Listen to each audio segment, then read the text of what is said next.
लोकसभा चुनाव में जिस तरह से इंडिया गठबंधन ने उत्तर प्रदेश में शानदार प्रदर्शन किया, उससे उसका हौसला बुलंद है। वहीं समाजवादी पार्टी का सीना इसलिए भी और चौड़ा हुआ है क्योंकि उसने सबसे हॉट सीट अयोध्या जीती, जहां लोकसभा चुनाव से पहले जनवरी के महीने में राम मंदिर का उद्घाटन हुआ था, लेकिन बीजेपी को कोई बड़ा फायदा नहीं मिला। अयोध्या में समाजवादी पार्टी ने बड़ी जीत दर्ज की।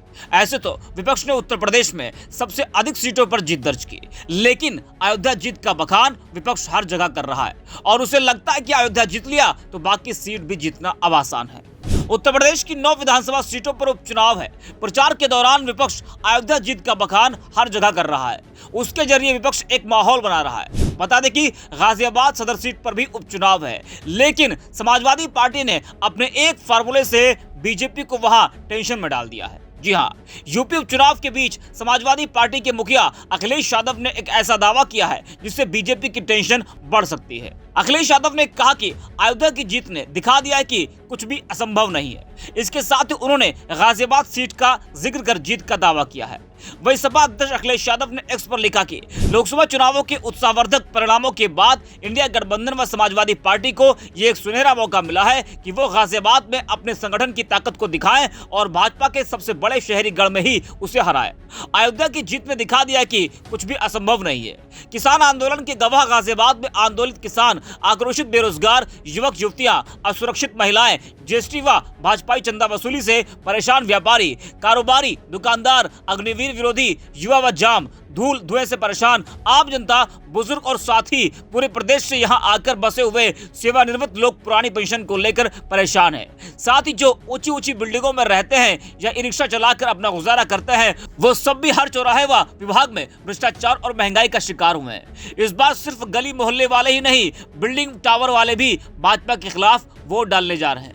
अब तक भाजपा को वोट देने वाले हर एक मतदाता से हम कहेंगे कि वो इस बार तार्किक रूप से ये सोचकर परिवर्तन के लिए वोट डाले कि जिस शहर ने भाजपा को हमेशा जिताया, उस शहर को भाजपा ने आखिरकार दिया ही क्या, सिवाय तकलीफ, परेशानी और दिक्कतों के।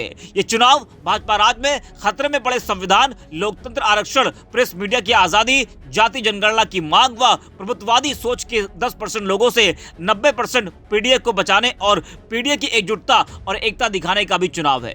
पीडीए के एक साथ आने से इंडिया गठबंधन का हर एक कार्यकर्ता जानता है कि गाजियाबाद जीत का नया इतिहास लिखने जा रहा है, इसलिए वो अपने बूथ पर 100% जीत सुनिश्चित करने का जीत तोड़ प्रयास कर रहा है। वही अखिलेश यादव ने और भी क्या कुछ कहा है, वो भी आपको हम जरा सुनाते हैं। देखिए, गाजियाबाद शुरुआत है और मैं तो चाहता हूं कि दिल्ली से बेहतर गाजियाबाद बने। इसका प्रयास हम लोगों ने किया अपनी सरकार में। तमाम वो इंफ्रास्ट्रक्चर के प्रोजेक्ट जो बहुत ज़रूरी थे गाजियाबाद के लिए, वो नेताजी ने या पुराने जो आप देखोगे इंफ्रास्ट्रक्चर के काम, वो कांग्रेस के ज़माने के दिखेंगे। इनका तो कोई काम दिखता ही नहीं है। इनका काम केवल ये है कि विनाश कर दो। इनका काम है काम को रोक दो, तोड़ दो, और उसका परिणाम यह है कि आपका साथी भी, मैं नहीं जानता कि वो साथी कितना करीब आपका लोग हुआ, लेकिन पत्रकारों को जिस तरीके से अपमानित होना पड़ रहा है, आप कल्पना नहीं कर सकते। जेल तो भेजा ही भेजा है, और मैं कहता हूं अगर आप सच दिखाने लगोगे तो आप में से भी कुछ लोग जेल चले जाएंगे। अगली बार जब मुलाकात होगी तो हम लोग बूथ भी देखेंगे आपका। तो बताओ, आपके बूथ हम लोग देखें कि नहीं देखें? बताओ। मेहनत करेंगे आप लोग। अगर आप 100% मेहनत कर दोगे तो भारतीय जनता पार्टी कोई हथकंडा अपनाए उसका चलेगा नहीं। बताओ, वोट के आगे, पीडीए के आगे क्या हथकंडा चलेगा इनका? ये उदाहरण दिया है समाजवादियों ने। बाबा साहब भीमराव अंबेडकर जी का जो रास्ता था कि जनरल सीट पर भी हम लोग लड़ा सकते हैं, रिजर्व पे जिनको लड़ने का अधिकार है उनको। अगर ये किसी ने परंपरा शुरू की है तो समाजवादियों ने शुरू की है।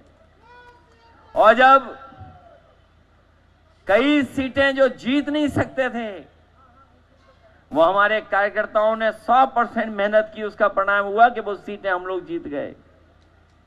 ये तो घर में पहले से ही है, हर घर में केबल के माध्यम से।